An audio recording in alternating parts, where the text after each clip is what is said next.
Okay, let's do again our mistake analysis of Kimai. We will do it shortly, and after that I'll show some technical exercises to which also which you can meet in Kimai, yes, composition. First of all, let's see what kind of mistakes Ruhi has. So first episode was good as before, yeah. Let's go to second episode. I'll start playing and I will stop if there are any comments. Yes.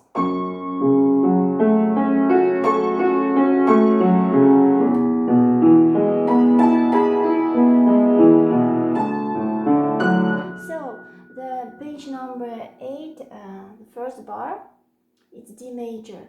Ruhi, the only mistake was that you played it close position, while you have to play it wide position.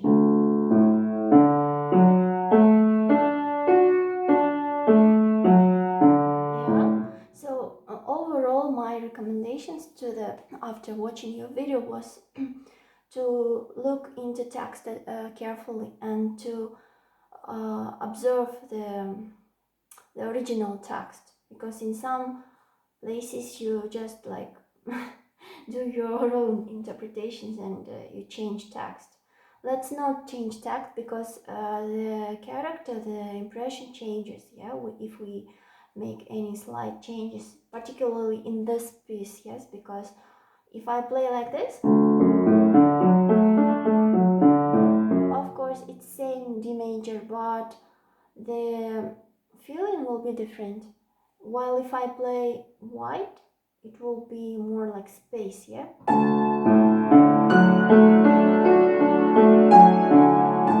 So take this bar and practice it apart. You check with the text.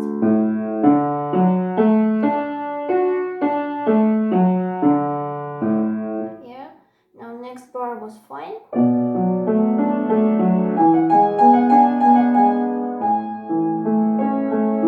Here A major, same, it's page number 8, 1, 2, 3, third bar. A major should be also wide.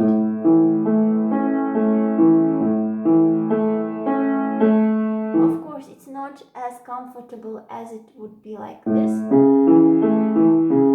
but the music demands playing like this. While the next bar, D major, yeah, while I'm saying you should look into the text together with me, yeah. The next was a fine, it's D major and it is close position, that's fine. And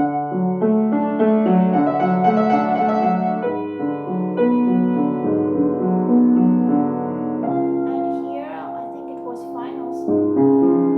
Except, yeah, let's check this bar. C sharp major. Check carefully, yeah, with the text. You see, it's a little bit tricky. Technically, this bar is tricky.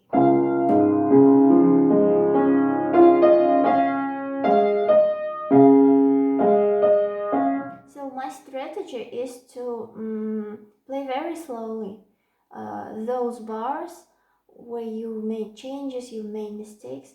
Here it's tricky because you have to combine it with the right hand travels. So just let's take this fragment and practice only travels.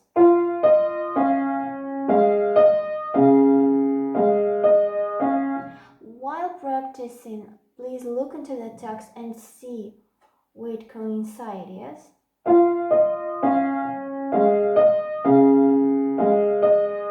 Yeah, because it's da da da and then da da da, yeah? It's a little bit like curved, yes? Left hand is curved here. That's why check yourself, please.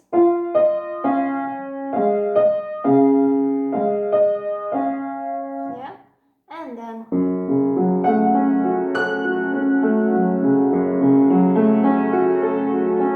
also my recommendation is to check to not to change right hand. it is already very limited. I mean, there is not too much to play, yes? So here, da, da, yeah, it was, the right should be like this.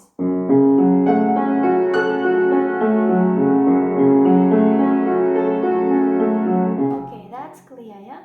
Now let's go to the third episode and see how can I help you. Of course, what I can say is you just need time to learn this, to get used to this text.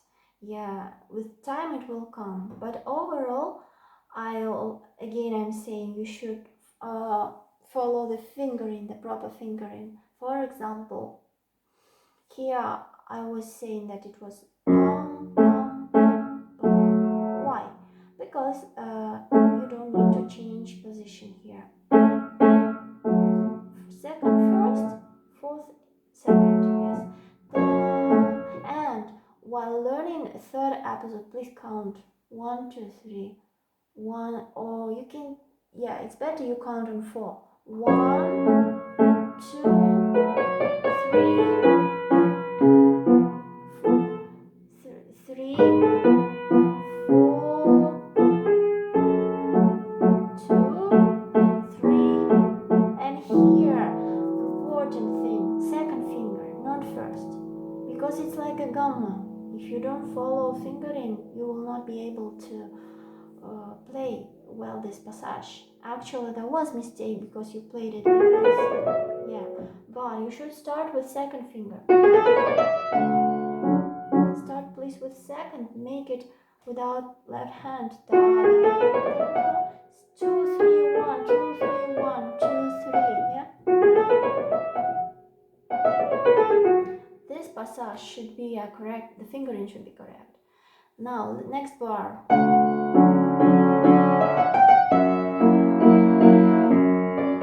So which kind of difficulty may occur?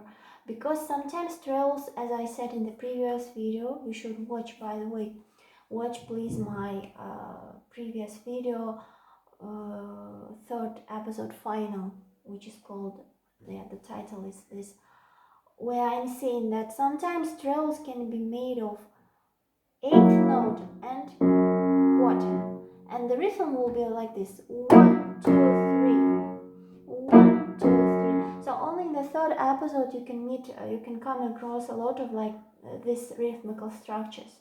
That's why my strategy is to play on the left hand and count. For example, let's again do third bar. 1, 2, 3. Third episode, third bar. 1, 2, 3, 4. Bum bum. So this bum bum is the fourth beat. Yes. After you've made it, please make both hands. 1, 2, 3, 4. 1, 2, 3, 4. And then next page, which is maybe the most difficult for you, page number 9, the first bar. There is very big distance between, you have to jump, yeah? So that's why you play like this, yeah?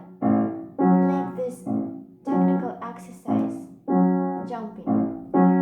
1, 2, 3, 4, yeah? So 4 again is 8th and quarter, yes? Again, slowly, let's study. 1, 2, 3, 4, yeah? And after you've done, make it together with right hand. So you can even divide these jumps and practice it apart. For example, bum bum, потом bum bum, bum bum, yeah? To make your hand get used to it. Bum bum.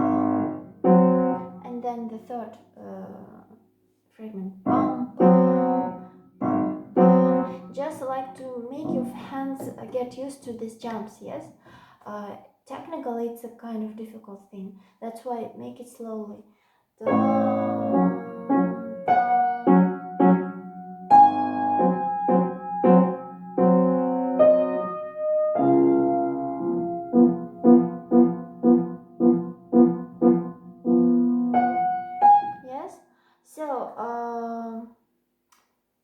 these were my like recommendations for the third episode.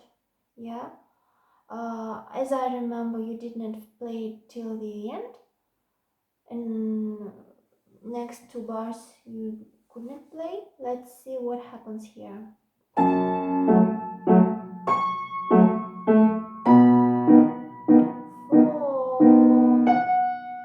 1, 2, and here my tip: take this with right hand. 1, 3, 4.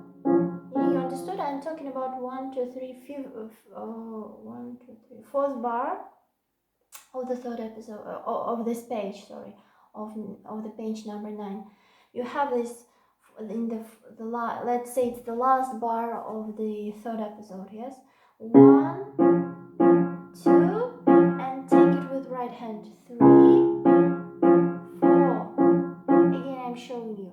1, 2, 3, 4. Yeah, it will simplify. Yeah, you don't have to jump, and because you don't have anything to play in the right hand. Yeah. So let's do again page number 9. Let's check what we have. First of all, learn jumps. Yes, learn them apart. Then count. Oh, sorry.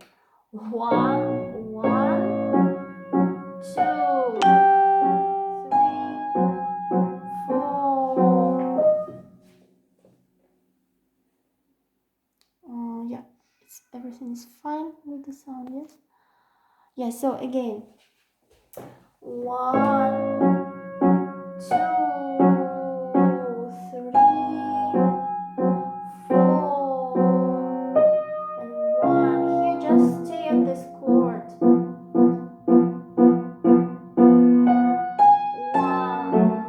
2, 3, 4. 1, 2, 3, 4. That's all for the third episode. Yeah. So because left hand is kind of tricky, you have to you need time first of all. Yeah, and please count. Yes, because it will help you really. And follow fingering. Yeah, here. Yeah. The rest I think it's clear. Now, because you have this like a lot of arpeggios in left hand, I was going to give you some arpeggio technical exercises, and I wanted to explain you the technique of playing arpeggio. Let's take F sharp minor and let's play it. First right hand. 2, 1, 2, 4, 1, 2, 4.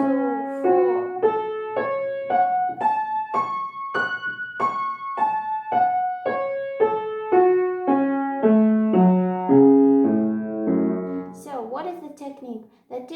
The method is not to lift too much your wrist, not to twist it, but to use finger, when you take this finger inside the first finger, you have to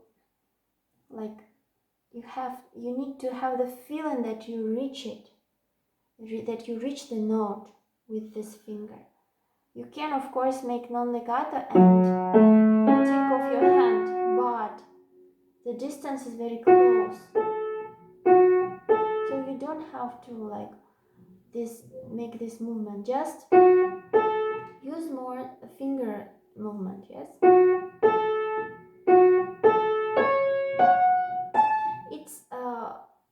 it's not possible to make legato. Why? It's not possible because in fast tempo you have to move very quickly. Legato is made, you need to have feeling of legato. You can take off the hand, but the next note should be very close. So you just change the position of finger. Don't shake your wrist as you did before. Let's do again right hand. From here, yeah?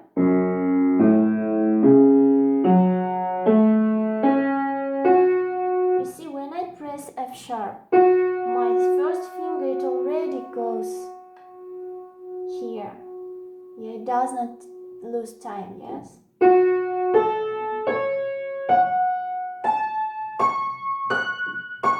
Here also, I have to use this movement a lot. Not wrist, but mostly finger. Wrist can help a little bit. Wrist follows fingers, but principal finger is this. This is, I take off my hand. I don't follow legato like in direct meaning of legato, but I make the feeling of legato, playing very closely.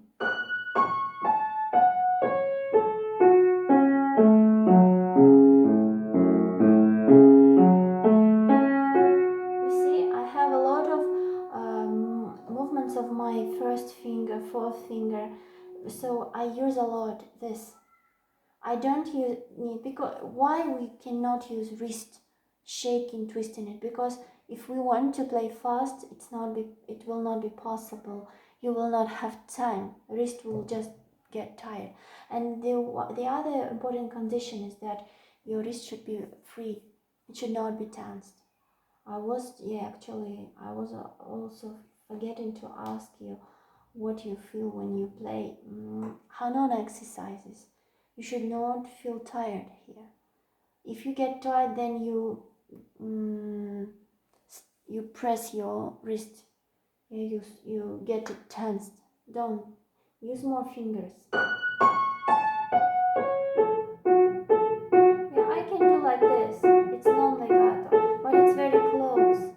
And here my wrist almost it doesn't move. So practice first right hand, then go to left hand. Same thing.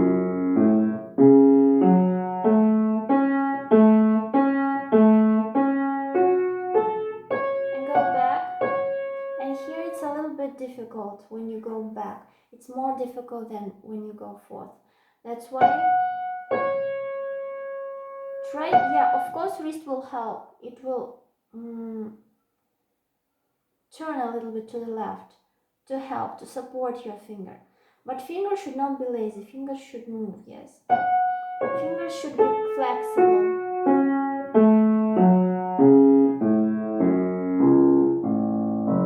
When you are done, so press pause here and practice one hand, and practice slowly, don't rush.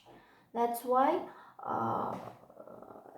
it is important, yeah, because you have to control the movement. You have to change your habit of playing arpeggios actually. Yeah, it is possible in slow practice, yes. Now when you have done, make it together.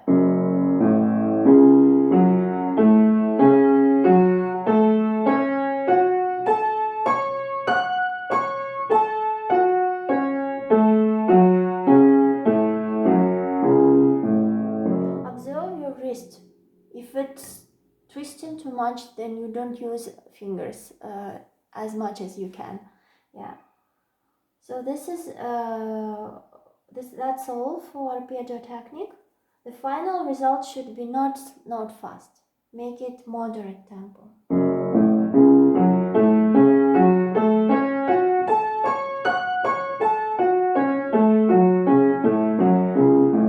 And again, I'm saying that legato, it's not that you don't take off your hand. No, legato is the feeling that you unite, yes, notes. It can be done with non-legato, but the sense of legato should be, yeah. That's all, thank you.